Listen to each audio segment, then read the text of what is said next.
I wonder if you would be willing to join me in slipping to your knees and praying together. Can we do that?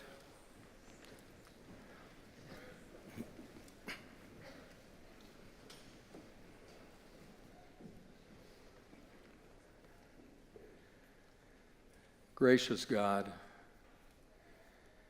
as children look to their parents for wisdom, we look to you. We come to you in a worship service, a sanctuary, a place where we exalt you and more deeply commit to following you.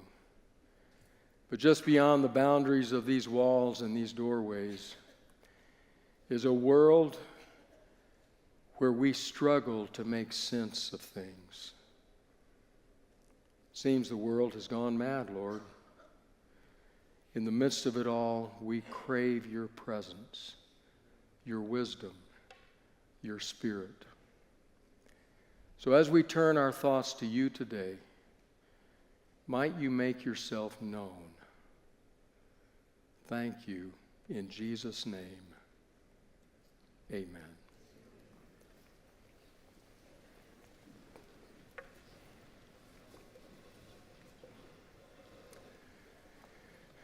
I would like to ask you a question this morning. I think it's a question of first importance. I don't want to ask you to raise your hand, to respond verbally, vocally, or in any other public way, but I do want to ask if you would be willing to be honest in your own mind with the answer. That might serve you very well in the days ahead as we consider what we talk about today. So here's the question. What is your first impulse toward those with whom you disagree politically? Your first impulse. First thing that comes out of your heart. Toward that brother-in-law who proudly wears his MAGA hat. Toward that neighbor who turns his anti-ICE sign your direction because he knows it irritates you. Toward that news story that says they wouldn't serve the person in the coffee shop because of their political leanings. Or toward that colleague at work who is always spewing MSNBC or always spewing Fox News. What is your first impulse? My purpose is not to sort out politics. The world out there is a world we can't do very much about, except individually and in groups. But we can do something about us in here, about what we call the body of Christ. That is something we can do something about. So I'm not here to ask if you're Republican or Democrat, did you vote right or vote left? That's for another place and another person. Because this, after all, is not a political rally. This is a worship service. We come here to worship Jesus, and as noted in the prayer, not only to exalt his name, but also to understand how to more faithfully follow him. So what is your first impulse? We begin a series of 5 today. This is our first of 5 Sabbaths together, talking together and thinking together about these very matters. Some have asked, why did we change? Because the series we were going to have will now happen in the winter, the spring. Why change? Your pastoral leadership team has been decidedly focused for many years now in crafting a way down the middle. We recognize that we have members in our community from one side of the political spectrum to the other. Even on our pastoral team, we have many and various opinions. But in recent years, and more specifically in recent months, and even in recent weeks and days, the anger and the intensity and the fury just continues to build till it reaches a level where we say we need, as the Church of Jesus, to talk about how we relate to these things. How might we follow Jesus more faithfully. And so we begin. Today we begin with what is, I believe, the best known text in all of Scripture. It's in John's Gospel, the 3rd chapter. It happens during a nighttime conversation between Jesus and Nicodemus. I dare say that we know this verse so well that if I were to shake one of you awake at 2 a.m. and in your bleary state were to say to you, quote to me John 3:16, you could probably do it. We probably know it that well. But today I'm going to ask if we can slow down and not speed past the deeply familiar words. Slow down to note 2 lessons from 2 of the verses, 16 and 17, that I think are deeply germane to our day and time. So number 1, John 3:16. For God so loved the world that he gave his one and only Son, that whoever believes in him shall not perish, but have eternal life. We could, and maybe one day we will, spend weeks on that one verse alone. But for this morning, what I'd like you to just slow down and consider is that first phrase, for God so loved the world. It's an interesting Greek word, world. The Greek word is cosmos. For God so loved the cosmos. It's helpful to understand what that word means in the Greek, and more specifically, what it means here in the Gospel of John. So I went to the strongest Strong's exhaustive concordance. They've added the strongest to what is probably the best known concordance in the world because they've updated, revised it, and corrected some of the errors. So now from the strongest Strong's, talking about that word cosmos, here's what Strong says. In some contexts, the world, that is cosmos, is simply the place where people live. In other contexts, especially in John, where it occurs many times, especially in John, the world is a system opposed to God. Cosmos, a system opposed to God. For God so loved the cosmos. A system opposed to him. A broken world, a fractured world.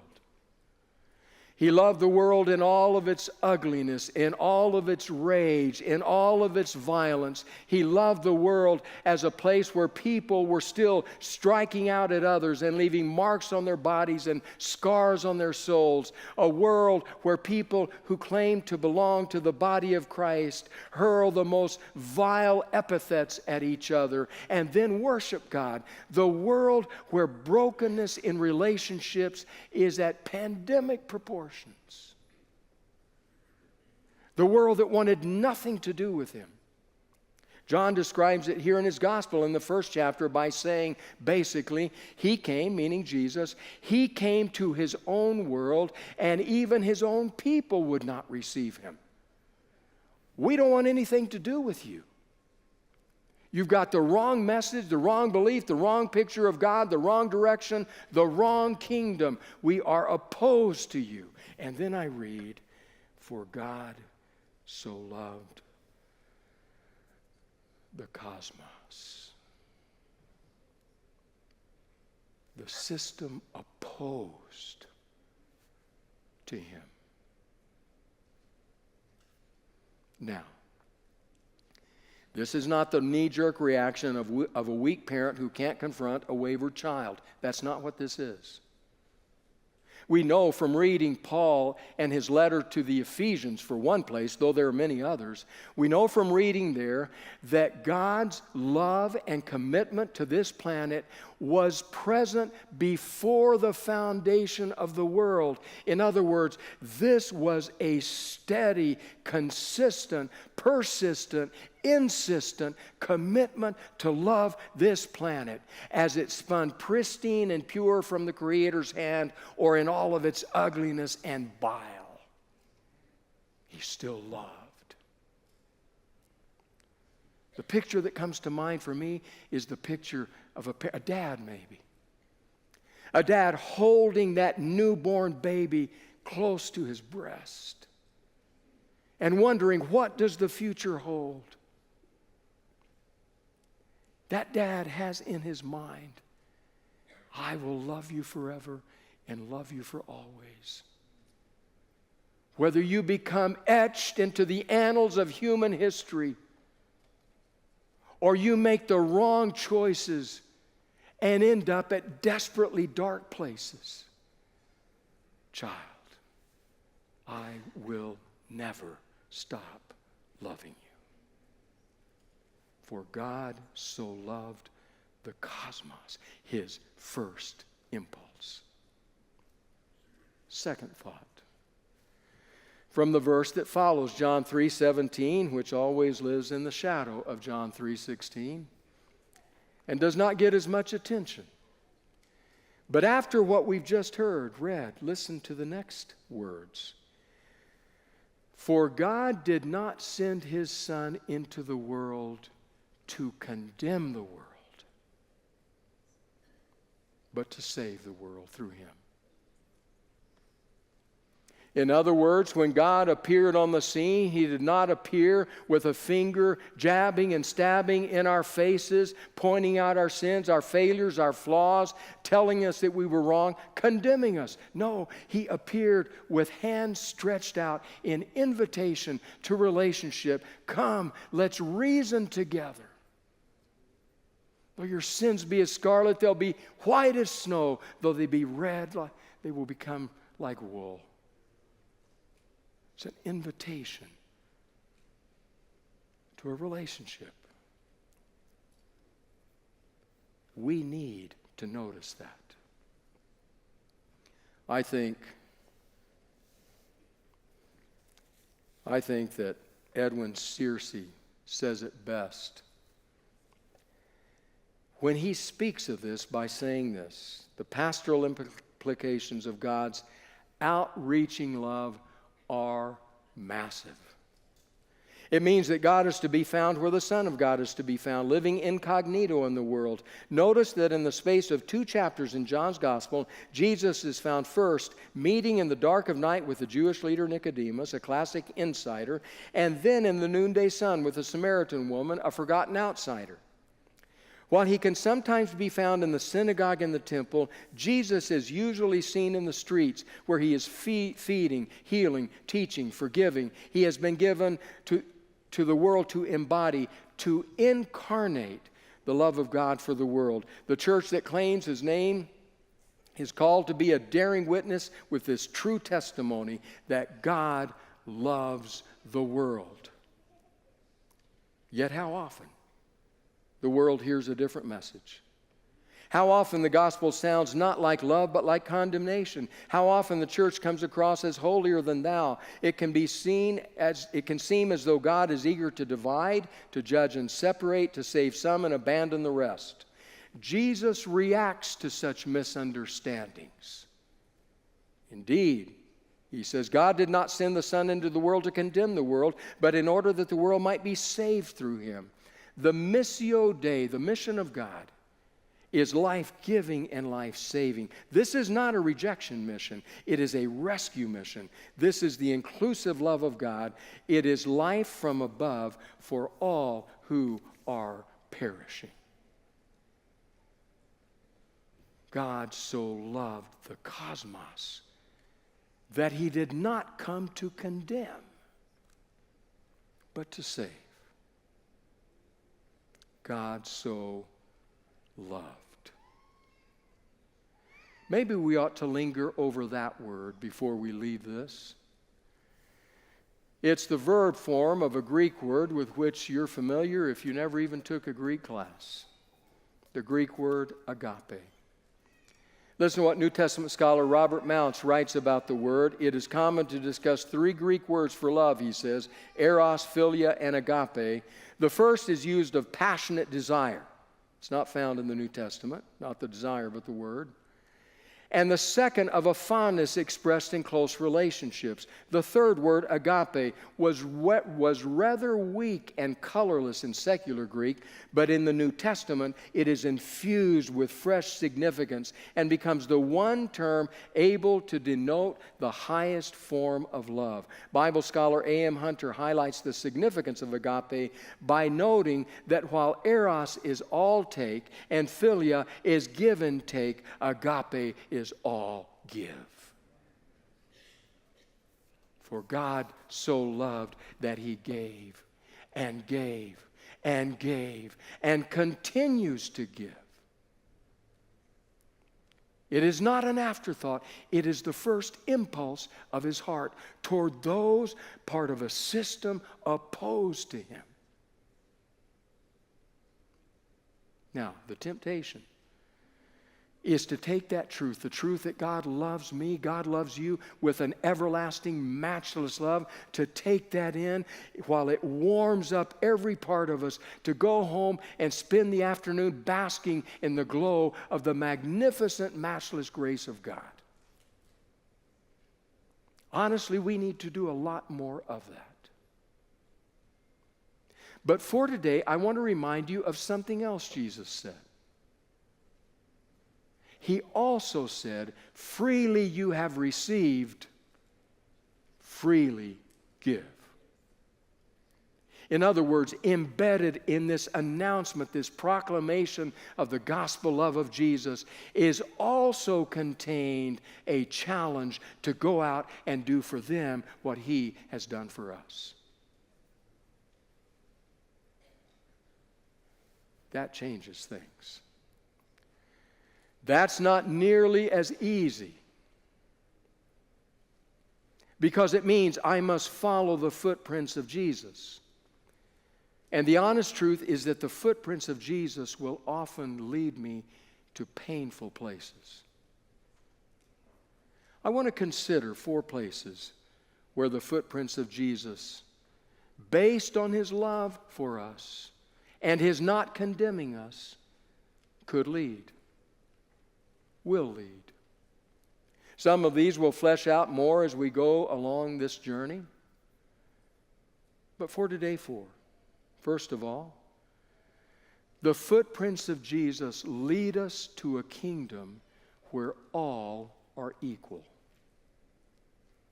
to which anyone is invited, in which everyone is welcomed.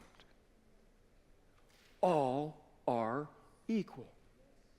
In fact, many believe it was the same John who penned these words that would later write a book called Revelation, where he was given a glimpse into the new heaven and the new earth, where he saw those who would make up the kingdom of God. And the way he memorably described it was to say that it's made up of every nation, tribe, language, and people.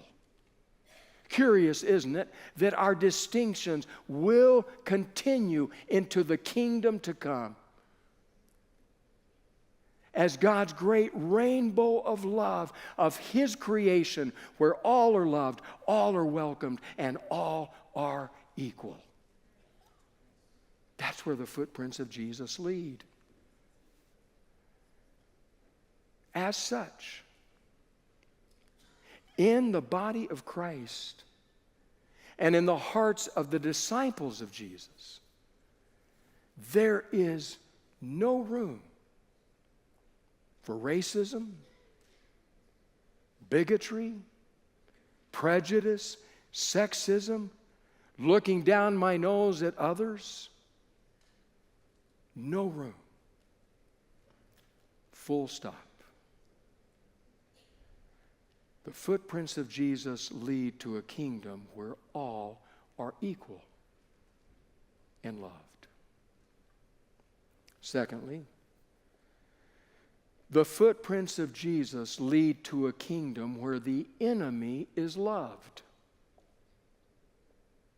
where the enemy is loved. Had a brief conversation with someone who made a passing reference to, I hope all this isn't about love, love, love.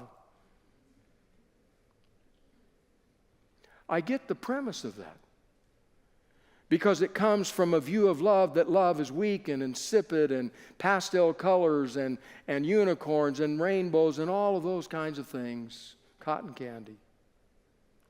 The love of God could not be more different than that. The love of God at times will have emotion attached to it, but that is not what it primarily is. The love of God is a choice that issues forth in action that is undertaken for the good of the other, even at my own expense. That's the love of God. So do you have enemies? Most of us would probably say, oh, I don't think I have enemies. Well, just ponder. When you look at the news and see that senator's name, you immediately look at the letter that follows it and either put your stamp of approval on it or write them off as loony. You look at your social media thread and you say, oh my goodness, is so-and-so, is that person posting again? You think of the person who's come after you and attacked you because of your political opinions and persuasions. You know, Jesus had something very clear to say about enemies. He said, love your enemies. It's as though he says, I know what it's like to be in a system that is opposed to God. And the best I could do was love them. Love your enemies. Pray for those who treat you spitefully and who persecute you. Learn a lesson from your heavenly Father, says Jesus, who sends his rain on the evil and on the good, on the unjust and on the just. So the kingdom into which Jesus' footprints lead is a kingdom where the enemy is loved. It is not only a kingdom where all are equal, where the enemy is loved. The footprints of Jesus also lead into a kingdom where language is civil. Civil. Is it worth noting that the John who writes this gospel starts his gospel off right at the very beginning by naming Jesus, the incarnate God? Do you know what he names him? The Word. In the beginning was the Word. The Word was with God. The Word was God. The same was in the beginning with God. The Word became flesh and dwelt among us. Word, word, word. Do you think he places an emphasis on our thoughts, our hearts, our minds being made open? Do you suppose the John that calls Jesus the Word might have something to say about those of us who sit behind a computer keyboard and write scalding comments about others? Who post things that sear the hearts and minds just to get likes and follows? You suppose John might have something to say about words? If not, someone John knew certainly did. There's a book called James in the New Testament. James, we believe, was the brother of Jesus. James has some things to say about words. Listen to these words he wrote. The tongue is a small thing that makes grand speeches, but a tiny fork can set a great forest on fire, and among all the parts of the body, the tongue is a flame of fire. It is a whole world of wickedness, corrupting your entire body. It can set your whole life on fire, for it is set on fire by hell itself. People can tame all kinds of animals, birds, reptiles, and fish, but no one, says James, can tame the tongue. It is restless and evil, full of deadly poison. Sometimes it praises our Lord and Father, and sometimes it curses those who have been made in the image of God. And so blessing and cursing come pouring out of the same mouth. Surely, my brothers and sisters, this is not right.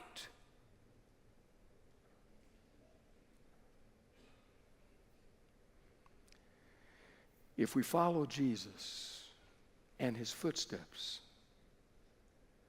they will lead us into a kingdom where all are equal, where the enemy is loved, and where language is civil, no matter who you are. One more place, a bit more on this one.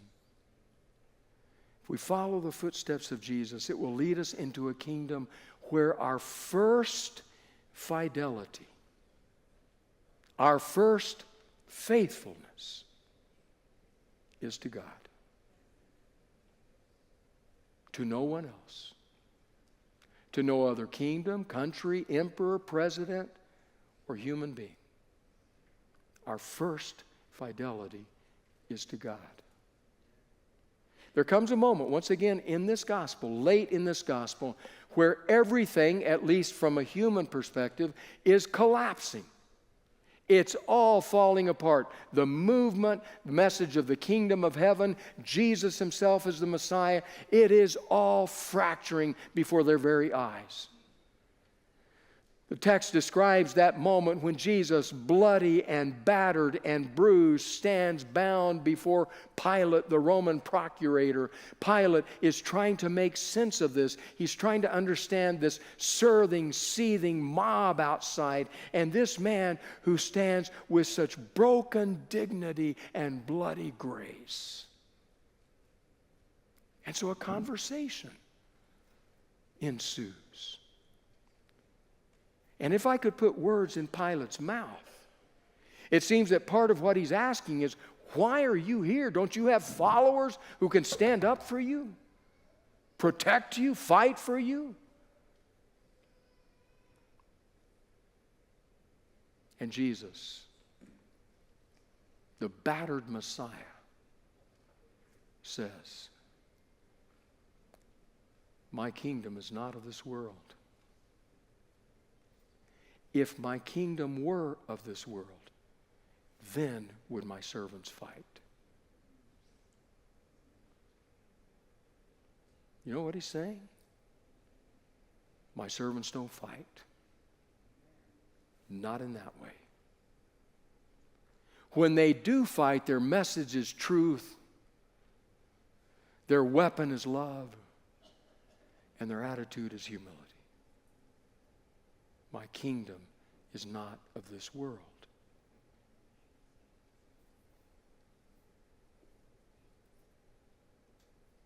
We can stand from the perspective of now and gaze back over the pathway of the last 2,000 years of human history. And when we do so, we will notice that that pathway is littered with the desiccated bodies of hundreds of millions of people who died when synagogue and state, church and state, mosque and state got too close. I love my country. I'm a patriot. When we would come home from other countries, as much as I loved, and I did, those other countries, my heart beat just a little bit faster. As I said, this is my own, my native land. But it's like my family. I love my family. And except for Anita, none of us is perfect. And I say that because of my love for her. My country isn't perfect. There are places where it is broken. But I love it. But my first fidelity must be to God. Anita and I, some years ago, talking and wrestling and praying, we made a decision. We're not perfect at it by any stretch. But we made a decision. We will not be owned by a political party. There is no one that will own us except one. It's our heart. It's not perfect. Because our first fidelity belongs to Him. And what that means is that our tradition, the Seventh-day Adventist tradition, has long said, be very wary when church and state start loving on each other. Kelly Lynn, our young adult pastoral intern, took a class a 3 weeks ago from Trevor Oreggio from the SDA Seminary. Kelly shared with me a quote from Dr. Oreggio's book this last week about Adventist history. Adventists, he writes, often exhibited their Anabaptist roots by abstaining from getting involved in partisanship, politicking, or voting for individuals that do not express the principles of the Bible. Although recognizing that some holy men of old, such as Joseph and Daniel, were able to exercise governmental roles, early Adventists were usually reluctant to cast their ballot, and if they did, they limited their vote to social issues such as abolition, alcohol prohibition, and equality rights. James White expressed a cautious attitude toward voting. These are James's words now. We are not prepared to prove from the Bible that it would be wrong for a believer to cast his vote. We do not recommend this. Neither do we oppose. If a brother chooses to vote, we cannot condemn him, and we want the same liberty if we do not. James White was concerned about the believer becoming too engrossed in politics and this is a quote from White, lose the spirit of the present truth and endanger his own soul. In other words, our early pioneers were wary, suspicious.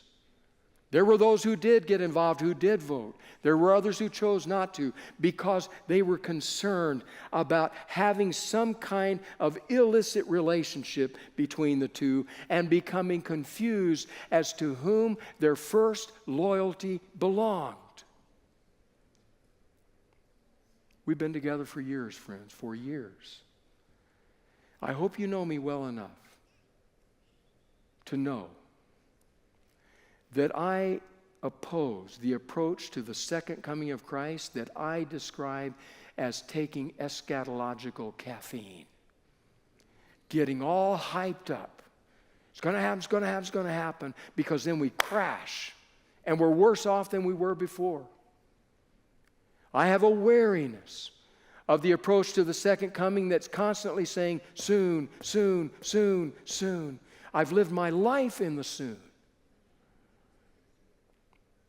I believe this book teaches that the way we live in readiness for the coming of Christ is we deepen in our discipleship journey every day. We deepen in our commitment to Jesus, in our love for His people, and in our service to the world.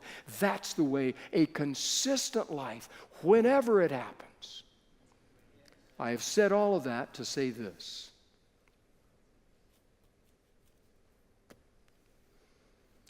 Last few years, few months, even few weeks, are worth prayerful watching. I have no idea where it will lead. I don't know what comes next. But I see a hand-holding going to a snuggling, getting close to something that we need to be wary of.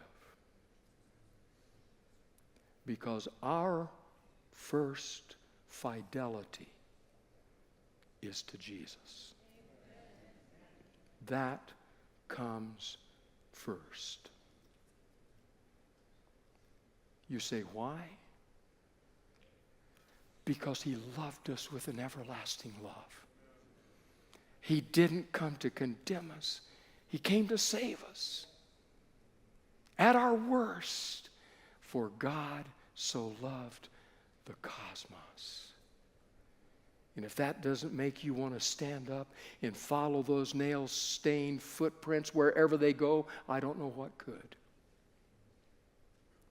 I've made some choices just personally, quietly, privately. In recent times, I'm not going to watch that anymore. I'm going to limit this input because it was affecting my first impulse toward those with whom I disagreed. I don't know if that's where the Spirit will lead you. But I do want to ask, what is your first impulse toward that MAGA hat-wearing brother-in-law, to that anti-ICE neighbor, to that barista who won't serve somebody with a different political persuasion, to that MSNBC or Fox News spewing colleague? What is your first impulse? I just want to ask you to consider saying, God, when I see your first impulse toward us, I bow in humility and say, please, work on my heart, change my soul, that when people ask about that church over there in Loma Linda, it might be said of us, we don't come stabbing an accusing finger, but offering an open invitation, because we're following in the footsteps of the one who loved the cosmos and who loved me and who loves you. Gracious God, we're all fractured creatures, and I'm at the top of that list. We all desperately need you. We need your love to so deeply infuse our hearts and lives that we will become more like Jesus. In his name, amen.